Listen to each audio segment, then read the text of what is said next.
Hi, everyone. My name is Lynn Greenberg. I'm from Pivt, and you're joining me with my co-host, Harry Wilson from Limitless Minds, and you're joining us on our show, Think Big, Go Anywhere. During this show, we interview the most inspiring people on how the right mindset and strategies have allowed them to live purposely and limitlessly anywhere. We invite all of you and encourage you to listen, but also tune in on the comments, ask questions as we speak to some of the most powerful thinkers, innovators, and professionals. For today's episode, we're super excited. I'm personally excited as a former soccer player to have someone that's so spectacular on and off the field, Lindsay Tarpley. Hey, yeah, Lindsay Tarpley is a pretty decorated athlete. She's a two-time Olympic gold medalist in soccer. She currently lives in Kalamazoo, Michigan, which I was telling her that I have some experience in, which seems random, but worked at Stryker Medical, which is in Kalamazoo.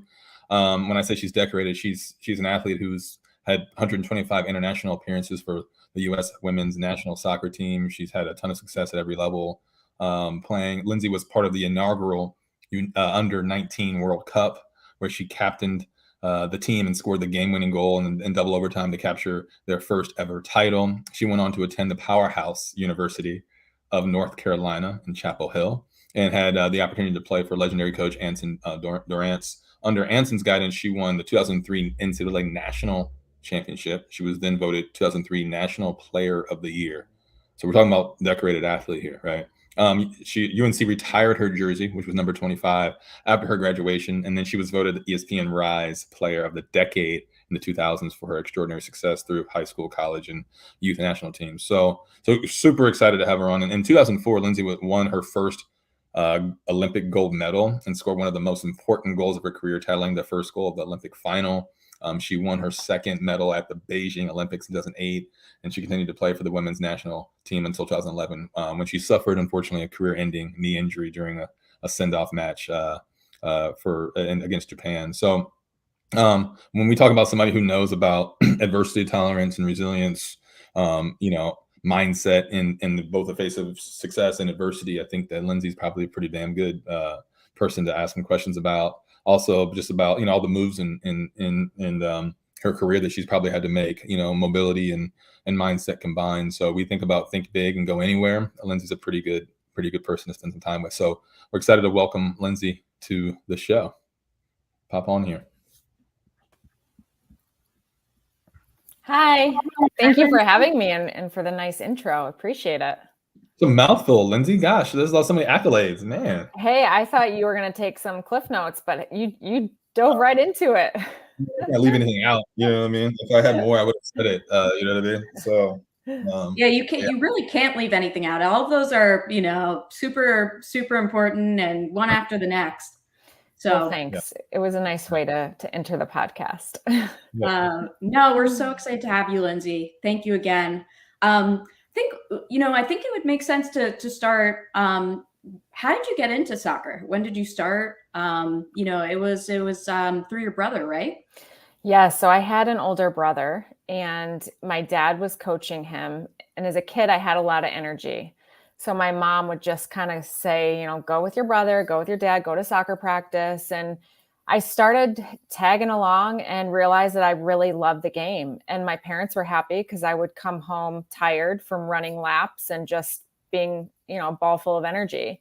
So it just kind of was this perfect fit. And then I got onto my own team. My dad was my coach, found a group of friends that I liked playing with, and it just progressed. And I always knew I played a bunch of different sports, but I always knew that soccer was my sport. It's amazing. Yeah. You say you play a lot of sports. With you play. So what are the sports that you play? Because I have 3 daughters who are, we come from a multi-sport family, so I'm trying to get them into different sports. But like in today's day and age, it's like I feel like the philosophy for people has changed, where it's like play one sport and specialize. Like, how many sports did you play, and then what's your opinion on that now? That's such a loaded question. I totally agree with you. I have a 9-year-old and a 7-year-old, and we're already trying to navigate how they can continue playing multiple sports, not sport specializing. For me, growing up, I played softball, baseball, basketball, volleyball. I tried tennis. I mean, if there was a sport, I was trying it. And honestly, I liked them all. They were all fun. I liked the competitiveness to them. And I do believe that if you are introduced to different sports at a young age, it helps develop your athleticism. Mm-hmm. So, and I'm trying to navigate that with my two, but it is hard because the commitment with youth sports is massive for each sport.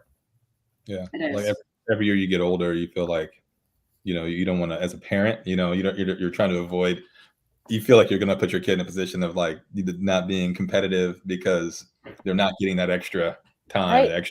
the extra matches or whatever it is. Right. So just from a parenting perspective, it's like, you got to be careful about comparison, completely.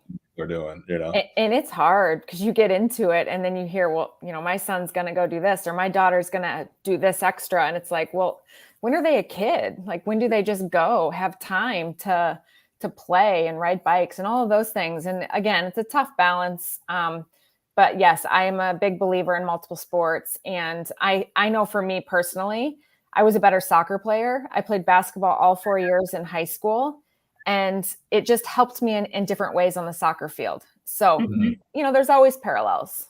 Yeah. Yeah, actually, my cousin took a year off from college. He was a competitive tennis player. Actually, played at Richmond, Harry, and went to Barcelona and played competitively. And they had him playing soccer multiple times a day to work on tennis. Was really the footwork, but also especially tennis, which is a solo sport, that team element. And so many of the accountability and lessons learned from that side of things. So it's really interesting. And I was a multiple sport athlete too. I think it totally translates to each other. And I think, Lindsay, are you finding, I know you coach your daughter's team, like, are you finding it's so much more time consuming and competitive from when you played? Yes, I coach my daughter and I help coach my son's team with my husband as well. And it's a different landscape trying to navigate it. But at the end of the day, it really falls onto character development. What are these kids using the sport for? And, such a small percentage of these kids will actually go on to play in college and go on to be a professional. So I always take it from the mindset of, okay, what can I help these kids do to develop and invest in themselves, whether that's leadership or being a part of a team or all of the qualities that they're going to learn without actually knowing they're learning while going through the experience. Well, and I think that's a good segue to my next question I was going to ask you. So, like, obviously I read all those accolades. I think I started like 20 minutes ago and just finished. But all jokes aside, I mean, you had a lot of success, right? And, we're top in the game in every level. How and as you develop, your own kids and their teammates, how much did mindset play a part in your success, and then any kind of ebbs and flows and challenges throughout the way? Like, were you really clear about that? Did you know that was it more something you were consciously confident about, or was it something that just kind of happened? I love this question because I look at throughout my youth career and into my college career and then professionally, I've always had a similar mindset. And that mindset was to get better, invest in myself, and always work as hard as I possibly could. And so by focusing on those things, regardless of the situation, it gave me the confidence to know that I was prepared as I could be. So now I look back on those experiences, and yes, I was, wired from the get-go to be insanely competitive and want to be the best that I could be. So those qualities are in me, but at the same time, I was nurturing them and developing them through sport. So while I was going through this as a youth, I was building these platforms and these characteristics without necessarily knowing that that next chapter in my life, they were similar qualities, just at a higher level. And even now, I'm done playing, but those qualities are still in me, and I'm still finding ways to, use those qualities and make sure that they're still, ready to go, which I've learned it's just who I am. Yeah, and I think we spoke about this when we chatted last, Lindsay. I mean, I think. Oh, no. Just that there's, and I'm kind of jumping a little bit, but so much of the qualities and the mindset and the techniques, obviously Harry can speak to this quite a bit, that you learn as an athlete, they're ingrained in you. And then, once you stop playing, there's an element of identity that's kind of, lost. And it's kind of, we spoke before about how do you then take all of those skills and those techniques, both mentally and, physically and working with others, and translate that in a meaningful way into what you do next. And I think that's really challenging for a lot of athletes. It's very challenging. And I went through a situation where I had a career-ending knee injury in the prime of my career. So I was playing the best soccer of my life. And in one moment, I got hurt. And it took me a long time to realize that I wasn't going to be able to come back from that injury. So I went through a whole nother, mindset transition, and just physically not being able to do what I wanted to do was very, very challenging for me. Fast forward a few years after that, and I was so fortunate. I'm been part of Sweat Cosmetics, which is a company that was founded by 4 of my teammates, me included in that 4. And the whole premise of the company is active beauty and bridging the gap between beauty and fitness. And it was a product that we wanted while we were playing, and we saw a gap in the market, so we went out and created it.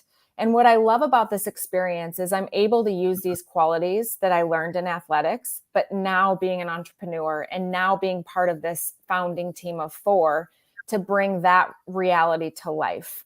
And it took me this period of time to kind of grieve with the fact that my career had ended unexpectedly. But then I found that being part of this company and still using the same qualities that made me successful on the soccer field now help me be successful in this other phase of my life.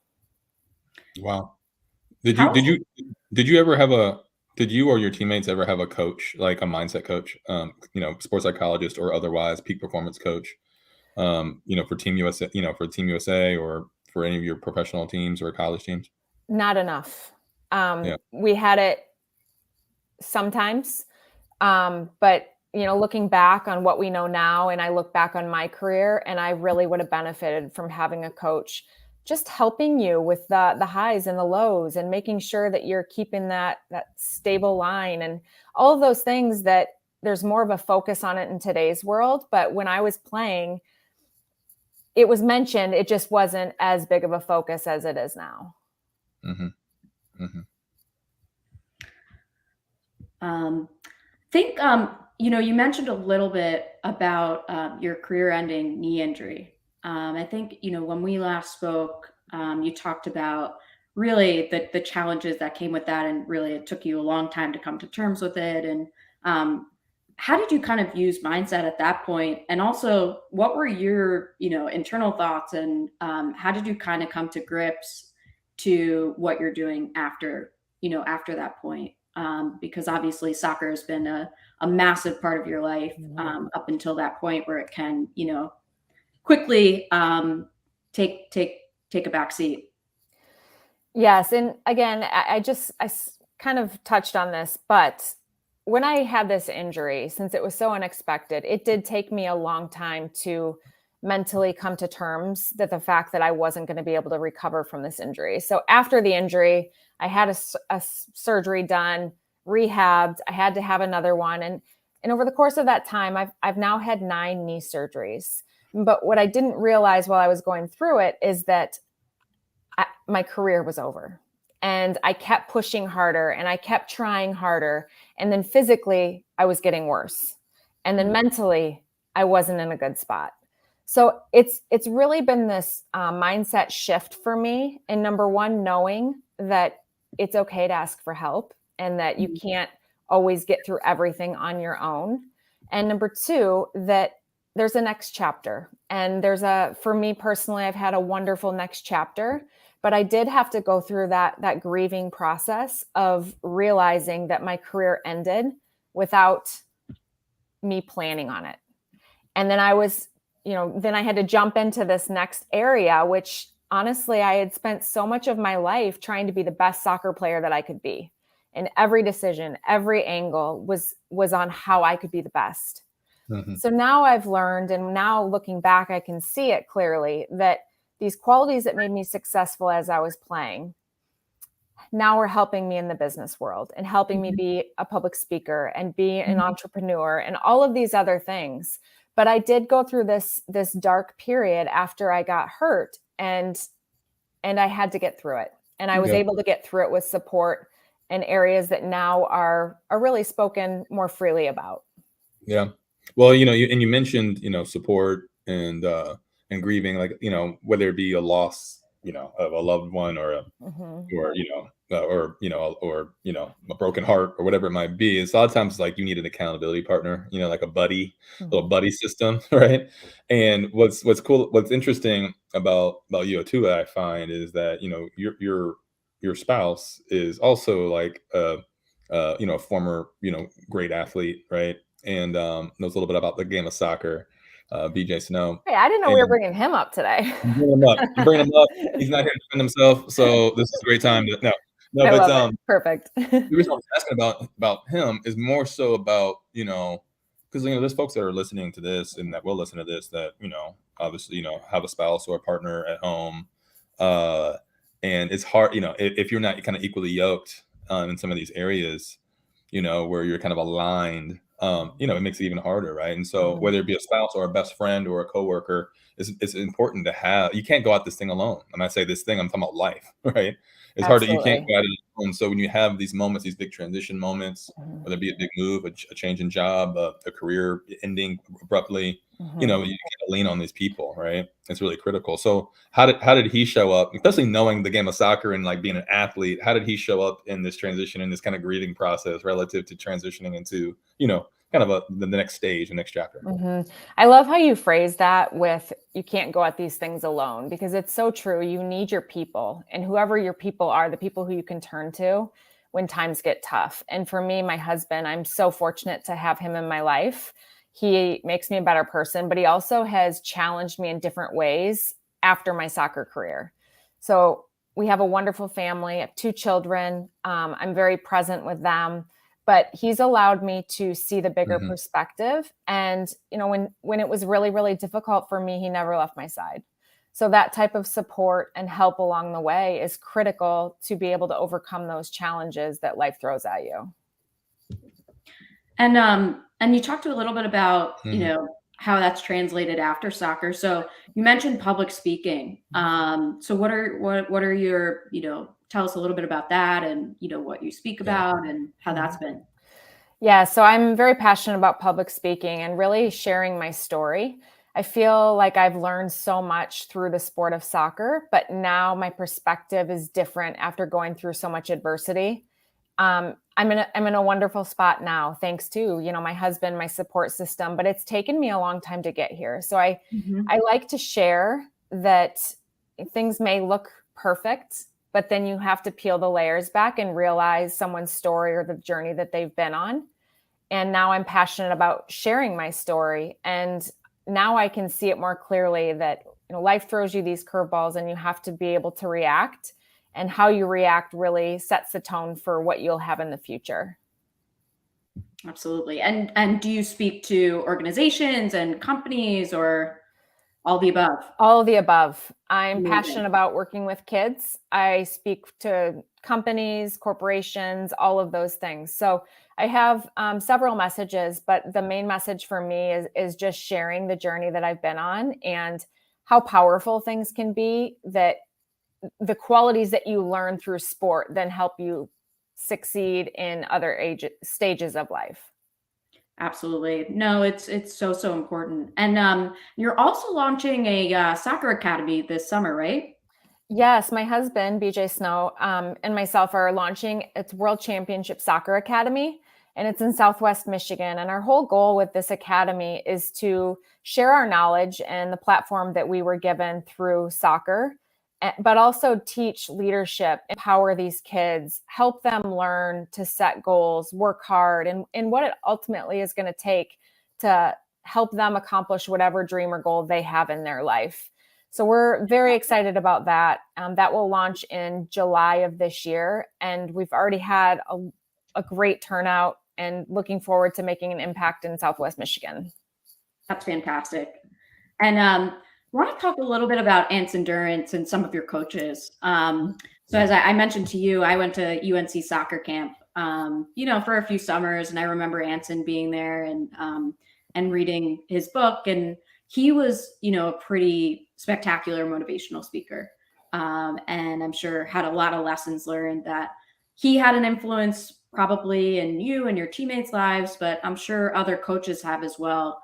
What would you say are, the biggest lessons learned that you've had through your coaches, and how have they had an impact on your life?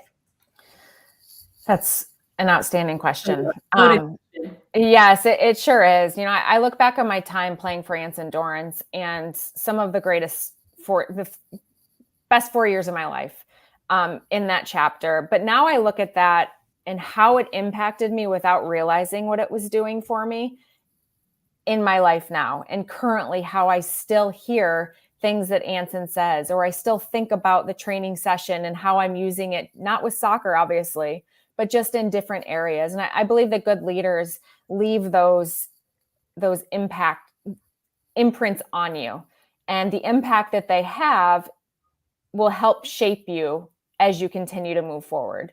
And I was fortunate to have a lot of wonderful coaches. And again, I look at the success that I had as a youth, and a big portion of that is from the leadership and the mentorship and people helping and investing in me and bringing out my natural qualities. And one thing I appreciate about Anson specifically is the type of person he helped me become without me knowing I was learning along the way. For example, he had me in a leadership academy. And at the time I was thinking, well, this is just another thing that I have to do on top of soccer and school. It was one of the most beneficial things I could have done while I was at University of North Carolina, being a part of that and thinking differently. And it really shaped me into who I am. So I appreciate things like that, probably even more than the sport specific qualities, because those are the things that I'm still carrying with me to this day. What does that entail? What did that entail? So because obviously you were a full-time student athlete. What was that like? The Leadership Academy specifically? Yeah. So it was an academy where we would go and we would learn, and we would invest in qualities that we had. We would work on qualities that leadership development wise that we could tap into to help us become better leaders. Wow. And again, those are the things that you don't know you're learning while you're learning them. And then I was able to translate that onto the soccer field and into school. And now post soccer, those are the things that I fall back on so much. And I'm so thankful that Anson didn't just see it as a soccer development school. He saw it as developing me as an overall person. And I look back on those experiences and I'm so thankful that I had him as a mentor, and I still have, I need anything. It's funny. I'm in a couple of weeks, I'm going to be inducted in the Michigan High School Hall of Fame. And I needed an intro bio. And so I called Anson, picks up the phone right away. He had an intro to me in less than 2 days. So those are the types of things that go way beyond soccer. Obviously, I had a lot of success playing soccer, and Anson helped me achieve my dreams there. But now, looking back, I'm more thankful for my relationship after and who I am after because of that investment. I love that. And sorry, guys, I got kicked off, and then I didn't know where you went. The show must go on, and you guys, I could hear you guys. I couldn't, so I heard everything y'all were talking about. I apologize. But we're back.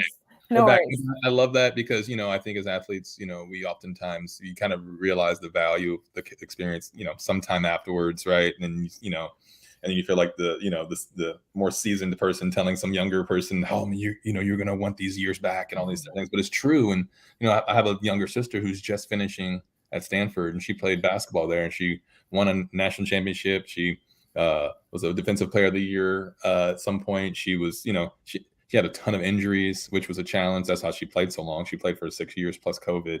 So wow. but as a result, she played the most games in Stanford women's basketball history, right? And probably the thing that she's going to value the most after the dust settles is that time with Tara Vanderveer, right? The winningest coach in history, and 40 plus years of coaching, and the opportunity to be in that type of environment for more than half a decade is so valuable.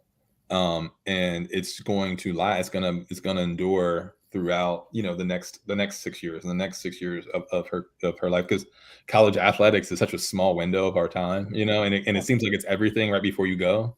Seems like it's going to be the rest of your life, and it's just such a small little. I've been out of college 3 times as long as I was in it. It's like Yes. And you're so young when you go into it Yeah. that if you don't take advantage of that opportunity, that it's difficult. And by the way, I'm a huge fan of your sisters. I like watching Thank you. her play. Thank you. Yeah. So Yeah, she's great. we'll miss her playing, but Yeah. I mean, I just appreciate you sharing that, because I think that as student athletes, in particular, there's going to be a time for most of us or them now that it's over, it's done. Like, you played your last game, and for many it ends. It doesn't end perfectly. It's not in the storybook, and so, but it's all of these different things that you're able to pull from it. And I know that we were talking before we launched the episode about kind of the reasons for Limitless Minds and building talent and teams, and it's all these qualities you look for when you're, as a hiring manager that I've been, for those that are listening that might be looking for jobs and going through the process, like, you're looking for these types of qualities that are built in these types of environments, and these are skills. These aren't just like, you didn't just wake up with grit or resilience or whatever the buzzword is. Like, they're built, and they can be trained if you have the opportunity to be trained in it. So it's such a critical piece that, as a part of, I'm sure your ethos, and it's passed down to your kids, passed down to their friends because they're around it. And it's such a important piece of our development. And so it's pretty cool. I totally agree with that. I mean, it's all development at the end of the day, right? And sport can be that platform, but ultimately it's investing in those qualities that will help you be successful in life. Yeah. And sometimes it's tough to navigate, and sport definitely helps that. Yeah, actually, it's really interesting. So I was with a friend who just launched this new company called The Post. And Harry, I think you know Christian Ponder. Yeah, I was going to text you earlier because I saw that launched, and Christian, yeah. So I mean, that's great, and I heard they got some good investment from different people, so it's going to be exciting. I think it definitely aligns. Yeah, another great avenue for you, Lindsay. But what's so resonated with me is the whole backstory of it is, Christian was a great, quarterback, retired, and kind of said, okay, well, where's my team? And started searching for that community in places like, the Soho House and, young professional groups, and just didn't get that sense of, competitiveness and camaraderie that he really missed about having a team. And he talked about LeBron's company Uninterrupted and how they say, well, you're more than an athlete. And he said, well, why is it's not more than a doctor or more than a teacher, right? It's actually a competitive advantage that you're an athlete. If you look at just within the US, only 3% of people play collegiately, let alone, professionally, let alone the accolades that, you have, Lindsay. And there are things that get you there that make you particularly great and marketable. And so it's about kind of bringing those people together to solve problems, to, form a community. And it just kind of made me think of what we were just talking about. How can we really leverage those skills? Because they are so unique, and they are so powerful, to, the best of our ability. And I know that's something, I'm trying to grasp with, and probably always will. And Lindsay, I know that you strive to do that too. And more generally speaking, how do you take your experience and translate that into ways that can help others? So, I think this is really, really exciting. And I just wanted to showcase to the group that's watching. Please feel free to ping in, chime in with any questions you have for Lindsay. Chris Roberts just said, love this conversation. So much that is relatable when you even just consider the challenges that any of us go through when we experience change. So true. Feel free to chime in if you have any other questions. Yeah. And Lindsay, while we're kind of waiting for questions, where can folks find you if they want to follow you like on social and stuff like that? Where are you on the social platforms? Like Oh, what's I'm on the social platforms. On Instagram, it's Lindsay Tarpley 5, okay. and Twitter, it's Lindsay Tarpley. Awesome. So Okay. yes. Good. Amazing. Hey, what I apologize if I missed this while I was somewhere in the Why you went and got coffee? yeah, well, I went and got a cup of coffee. What brought you back to Kalamazoo? I mean, I know that obviously that's where you're from, right? And so you kind Yes. of returned. What brought you back? Yes. So we moved back about 2 years ago, right in the middle, well, right when the pandemic hit. So schools were closed and everything else. But we came back because my husband and I actually grew up across the street from each other in Kalamazoo, in Portage, which Amazing. is right next to Wow. Kalamazoo. And we always knew we wanted to come back and raise our kids in this environment. And Portage has been so supportive of me over the course of my career. And I feel so fortunate to be from here. And so now it's been really full circle for me to be able to coach my kids, walk them to school, things like that I grew up with. And also community, right? It really takes a village, and we have family here. We have good friends here. And so I'm just appreciating the wonderful blessings that we have. Yeah. That's fantastic. Great. That's awesome. Well, yeah, Kalamazoo is a cool place. It's good. And so I know I certainly appreciate your time. I know Lynn does. I'm fascinated by, it's people who kind of carry a lot of success, but in a really humble way. So, it's really great. There's also a question here that just popped up in the thread. This is from Jennifer. Were you able to take up any new lower impact sports or activities after your knee injury? So, after you're done playing professionally, are you doing anything else? I'm playing a lot of pickleball these days. So I try. But like, what have you gotten into to kind of stay in shape and stay fit and stay active? And actually, so Jen asked this. Jen was my teammate in college. Oh, thanks for the question, Jen. I love it. No, it's a very good question. I love my Peloton bike. That I've had that for years. I do a lot of different types of sports, but yes, I definitely limit impact. I don't play anymore. I don't do anything competitively because I just physically can't do it. And that drives me more.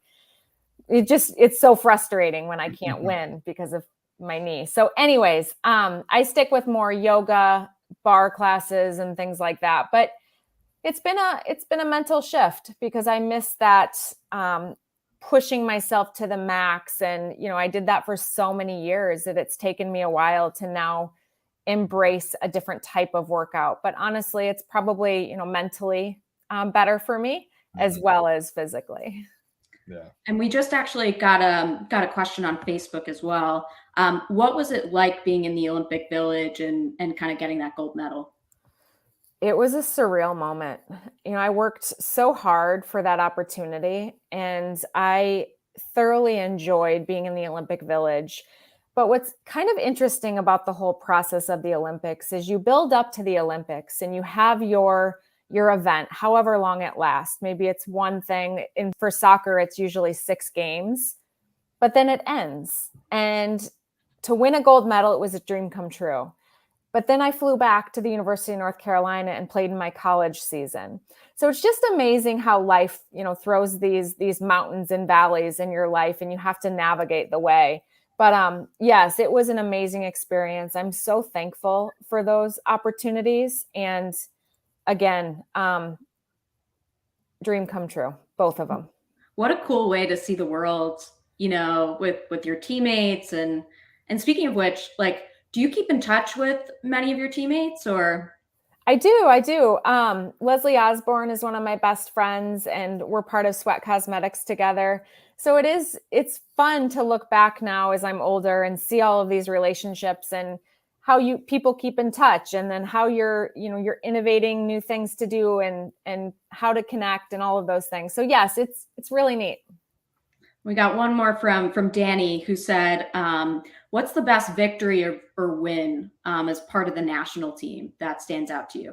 Ooh, that one's making me think. I would say the Athens gold medal game, but it's probably not the reasons you think. It's easy to say because I won a gold medal. And obviously that would be the thing I would lean towards. But I had the opportunity to play with women who I grew up idolizing. So it was Mia Hamm, Julie Foudy, Christine Lilly, Brianna Scurry, all of these players that really paved the way for women's soccer. So I had this opportunity to learn from them every single day. And I still believe that because I took advantage of that opportunity, I was the player and person that I was playing because of those experiences. And that was their last major tournament. So to send them out with a gold medal and have them retire after that, not Christine Lilly, but the core other group did. And it was really amazing to be a part of it. And I was a small piece to all of that puzzle, but it was so fulfilling to see their careers come full circle. Mm-hmm. That's cool. Yeah. Incredible. I mean, it's like, we're kind of you and I, Lindsay, are kind of the same era. And so like, and I remember tracking, those kind of legendary players that you're talking about. And like, as a football, baseball player, I admired those women. So that's pretty cool that you got to play up with them and then kind of send them off and then kind of take over from there. That's pretty cool. That's legendary stuff. It was amazing. And it really shaped me, which I am forever appreciative for. Yeah. It's great. It was so cool. Well, Lindsay, any last words, anything that you want to tell the audience before we let you go? I think we covered a lot. I really enjoyed this. I mean, there's so many parallels between everything we've chatted about. The one thing I would leave the listeners with is just see it as a day by day. You can ultimately know where you want to go, but life has its own way of doing things, and you have to be prepared for those unexpected twists and turns. So wherever that takes you, sometimes the best way to think about something is just day by day. What can I do today to make myself better for the future? It's great. Love it. Yeah. Well, Lindsay, thank you so much again. This has been such a treat. And as Harry mentioned earlier, please check out Lindsay both on, Instagram, LinkedIn. You know where to find her at her website, particularly, which is lindsaytarpley.com. Perfect. Awesome. Thank you so much for having me. This was fun. Lindsay, thanks for joining. Thank you. Last. Thank you.